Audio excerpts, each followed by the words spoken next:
Oh,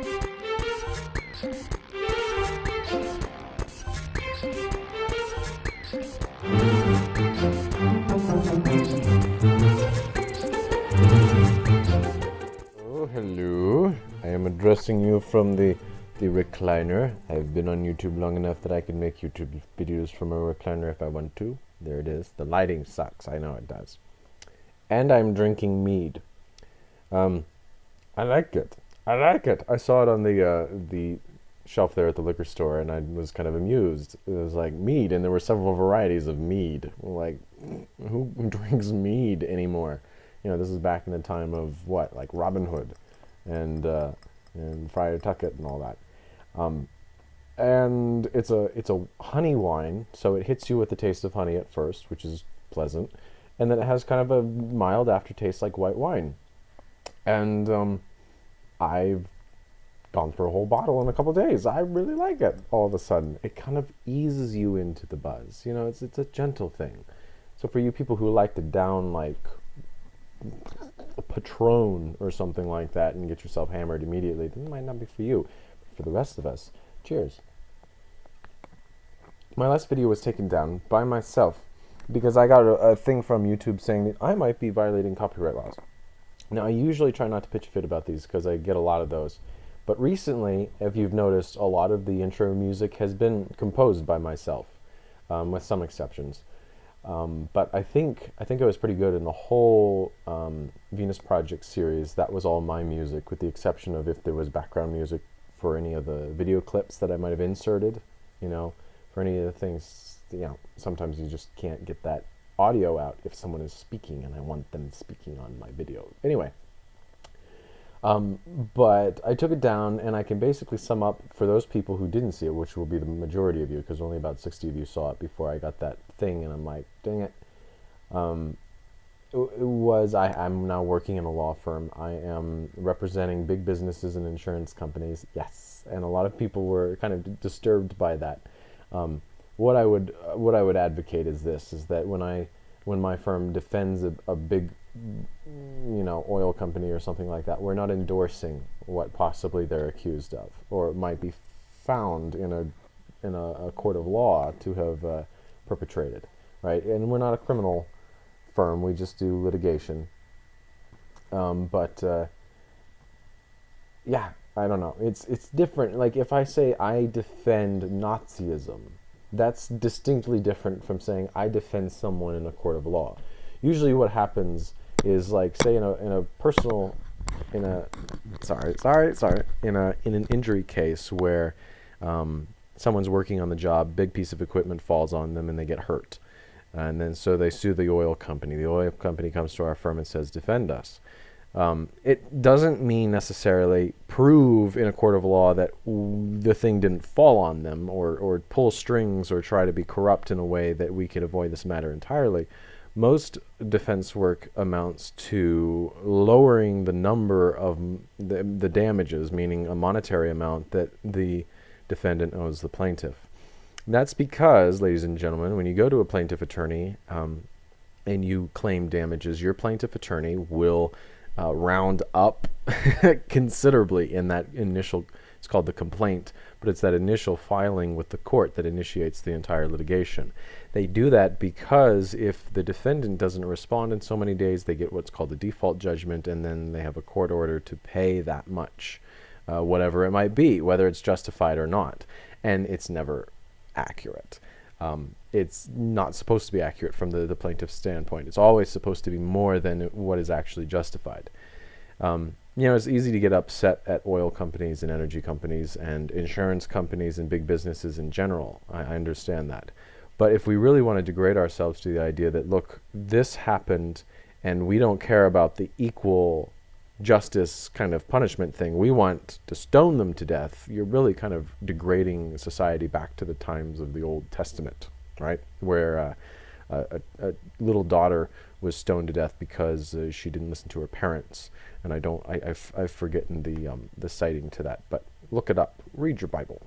Anyway, I wanted to talk actually a little bit about this idea that I have for legal reform. Now that I'm working in a law firm, it seems to me that there's a lot of things in the legal world, a lot of rules of procedure that are passed by Congress that most people don't know about, but there are a lot of rules in place for the litigation process and the criminal process as well that try to ensure a fair trial. This is a constitutional thing, right? We have the right to a fair trial. Judges will say things like, well, that doesn't mean it's a perfect trial. And they make that separation, they make that qualification. That's, you're not entitled to, you don't have a right to a perfect trial. You have a right to a fair trial. And what they mean by that, really the disclaimer, the qualification there, is that both sides will have a finite amount of time to make their case. And stuff might be discovered after the fact, but that's not admissible to trial simply because you have this deadline. It needs to be done. The whole point to a legal proceeding is to give it a sense of finality, that it's done, it's over with, and get on with your lives already.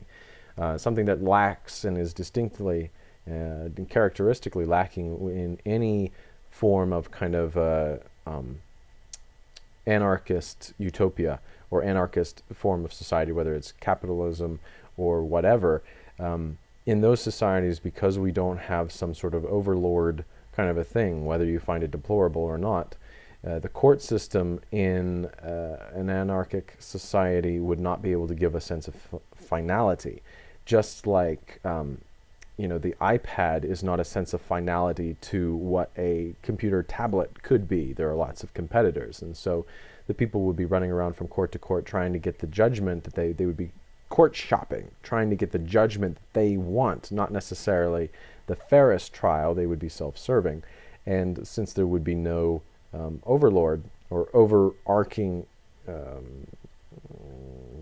authority, it would never really come to a close.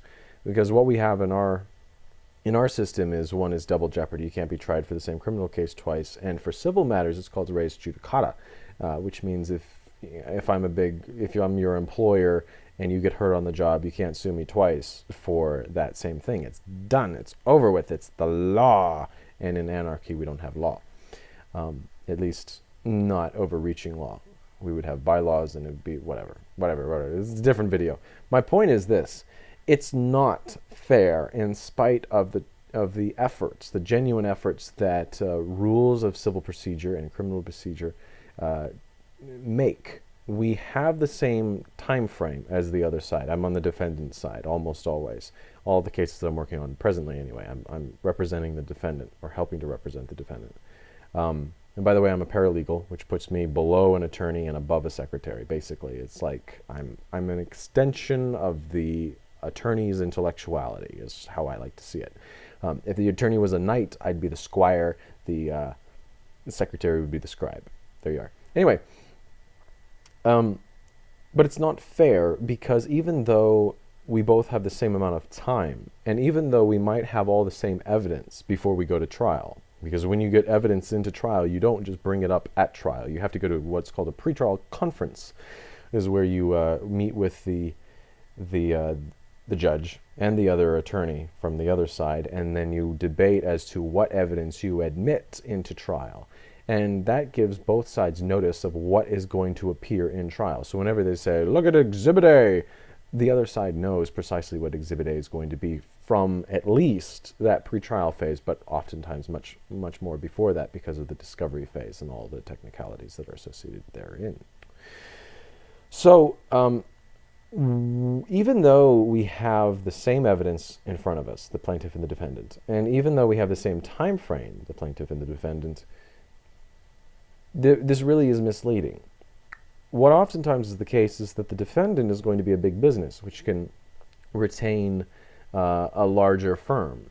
If you are hurt on the job, you might be able to afford only a single, kind of like a solo practitioner, meaning you walk into an office, usually it's a converted house, like in a residential area. You go in there and they tell you what's up. They represent you in court if it goes that far. But if you're the defendant, you can usually retain more than one attorney. In one case I'm working with, it's going to be myself as a paralegal, so I'm a non-attorney, a non-lawyer, and then an associate attorney, which means you're kind of a baby attorney. You've just graduated from law school and you're working your first few years, however long it is, as an attorney in a firm, and then the actual attorney on the case. So there are three of us. Now compare that to a hypothetical here, your situation where you've retained the solo practitioner. Now, we might have the same evidence in front of us, but we have three pairs of eyes and brains trying to understand that data where you only have one person.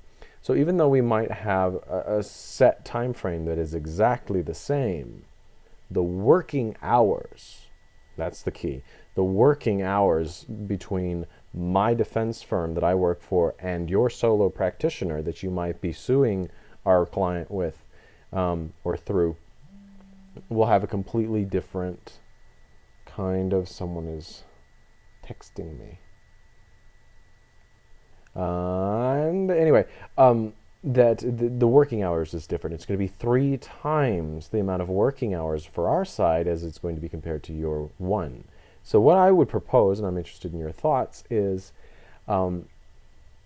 what about a piece of legislation that simply changes the rules of procedure, both criminal and civil, to allot not just a calendar time frame, which is what it is now. It's so many days. It's either 30 days for this or 60 days for that or 90 days for whatever else. It doesn't, whatever. Instead of a calendar date, you set the rules to match a working hours restriction, that the working hours have to be similar. So you can have, 3 hours to do something while we, between the three of us, only have 1 hour. You see how that works? So if you had, 3 weeks to do something, we would have 1 week to do something because there are 3 of us assigned to the case. And we would prove that through the billable time there at the end as to how many hours we worked on the case. And really, it's going to be a huge bill to the business owner, or the insurance company or whatever, but they can afford it at the same time because they are a big business. They are an insurance company. They are, an oil company or whatever the case may be. They can afford it, and they can afford retaining that extra help. And in civil matters, it's not proven beyond a reasonable doubt. It's proven as per preponderance of the evidence, which just means it seems more likely true than not. So it's a weaker standard of proof. Do you understand? And as such, one tactic a lot of defense attorneys will have is try to bury the other side in evidence or summary exhibits, which are exhibits that they create that try to summarize evidence that the both sides have. And if you have enough manpower, you can just avalanche the other side and data. And you really go for this kind of, at times, quantity over quality. Although you go for quality. I'm not trying to cut myself short here, or our firm short, but we really try to put out as much as possible so that we can tip the scales of that preponderance of the evidence measure to our favor.